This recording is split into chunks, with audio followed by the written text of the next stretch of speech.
Hello there and welcome. Thank you for joining me for another personal pondering in the Psalms. And today we've reached Psalm 52.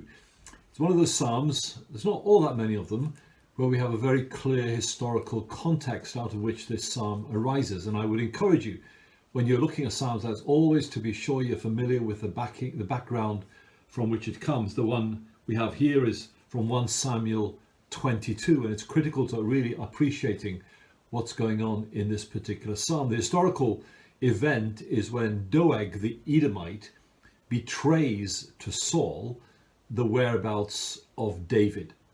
And the result of that betrayal and the divulging of that information is as a massacre of about 85 priests along with their wives and family.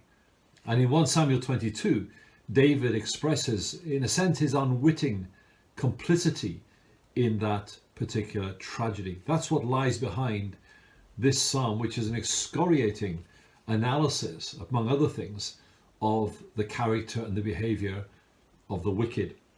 Most of our Bibles have this in 3 sections, which is a good and legitimate division. I've actually changed the second one into 2 sections, so we have 4 sections. I'm just going to walk you through this psalm with some simple headings and pointers for you. First of all, in verses 1 to 4, I call this what the wicked do. What the wicked do.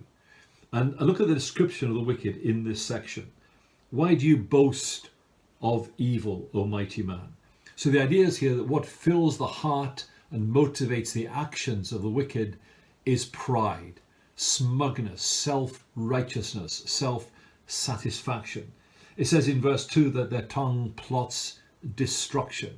We know from the historical narrative in 1 Samuel that Doeg harbored these plans in his head and in his mind for a period of time. He fed them, he developed them. It wasn't a spontaneous outburst that he committed. And so the wicked festers in their mind with their evil plans. We're also told in verse 3 that they love evil more than good. They delight when evil triumphs. They delight in prospering evil and attacking goodness and righteousness.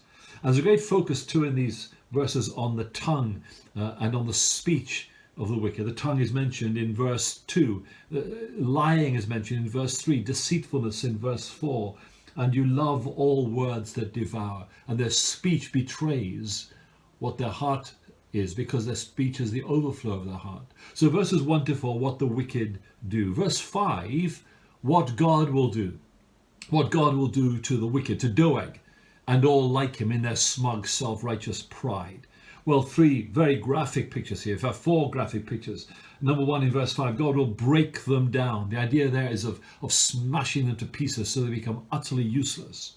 God will snatch them in verse 5 and tear them from the tent. And I think that's a figure of speech that speaks about removing their family from history, basically. It will cut you off from the face of the earth. Your tent will be uprooted. It says also in verse 5 that they will be uprooted from the land. Very similar idea to that of snatching up is the idea of God pulling up a tree by its roots so it can grow no more. That's what God is going to do to the wicked. It's a reminder to us that there's a day of accountability and judgment coming for the wicked and all who behave in that particular way. So what the wicked do, what God will do. Verses 6 and 7, what believers do. What will believers do in this situation as they see God respond to the wicked like this? Well, 2 things in particular. We will stand in awe of God's judgments. When we see God at work, meting out judgment upon the wicked, we will stand in awe of the power and the might and the holiness of God as he brings consequences to bear on the wicked. And secondly, and it's quite striking in many ways, the righteous shall see and fear and shall laugh at him.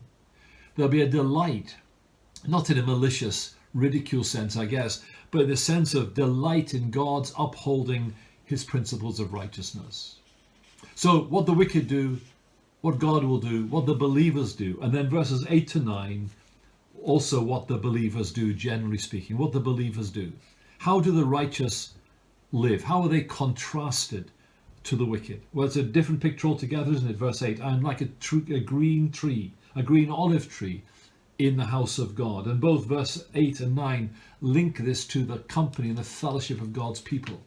So in comparison to the tent that's going to be removed and the tree that's going to be uprooted, the olive tree we are like, one of the most enduring of trees despite the circumstances going on all around it. And according to the goodness of God, we will know God's security and God's protection upon us.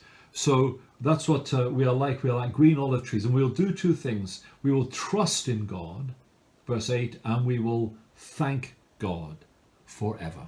And all of this, friends, is a reminder to us that God is in control. Evil will not triumph. Judgment will come, though not always in this life. And believers will endure despite all the efforts and all the wickedness of the ungodly. The Lord bless you.